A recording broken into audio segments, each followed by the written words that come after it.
Howdy y'all, welcome back to the DBZALLSTAR. I'm DBZALLSTAR, or Steve if you prefer.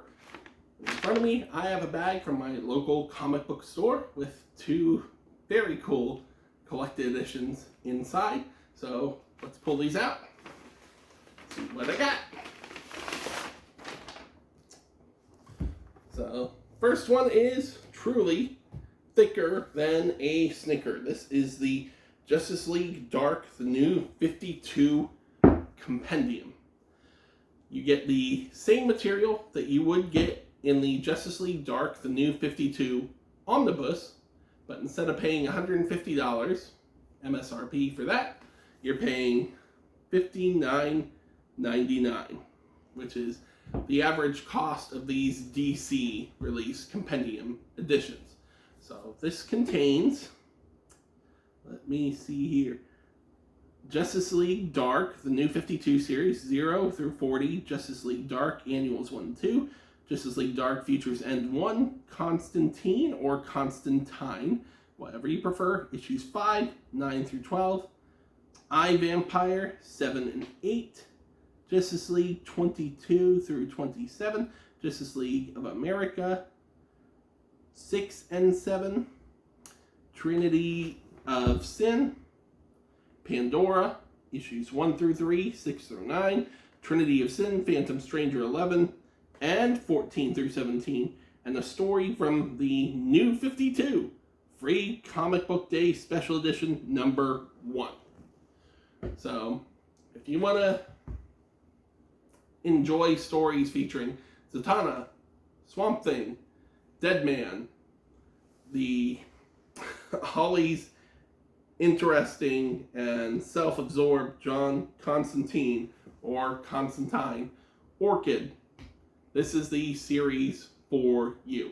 It's got some great writing, some beautiful artwork, and it was inspiration for the new 52 adaptations within the DC animated original film series that wound up being rebooted after Justice League Dark Apocalypse War. Many of the characters in those films are in this book, and this is, in my mind, an underrated run from the new 52 era that had some great runs and some runs best left forgotten. This is not one of those runs to forget.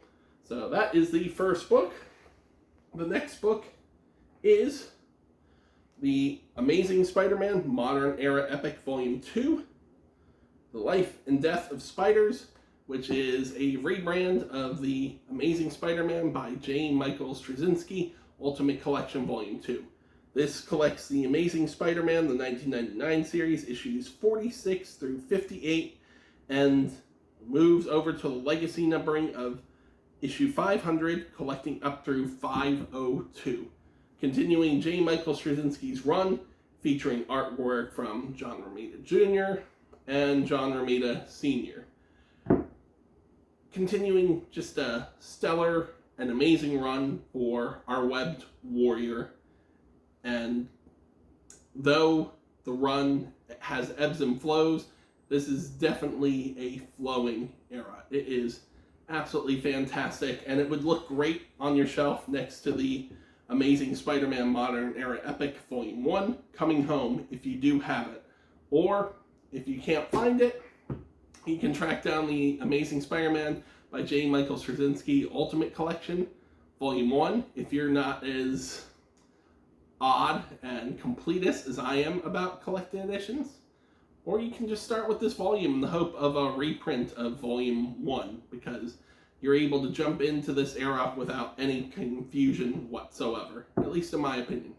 So, these are the two books picked up from my local comic book store as a recent haul. Thank you so much for watching. If you like this content and you would like to see more, please like, subscribe, comment, hit that bell for notifications of future content. I'm also on Instagram, TikTok, Blue Sky, Twitter as either #1 Animaniac or Animaniac1. I'm also the affirmation administrator for the Omnibuds Cafe Facebook group.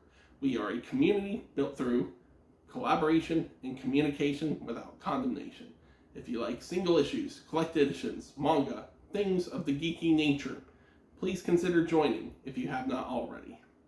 Above all else, thank you so much for watching. Stay healthy, stay safe, stay amazing, and be well.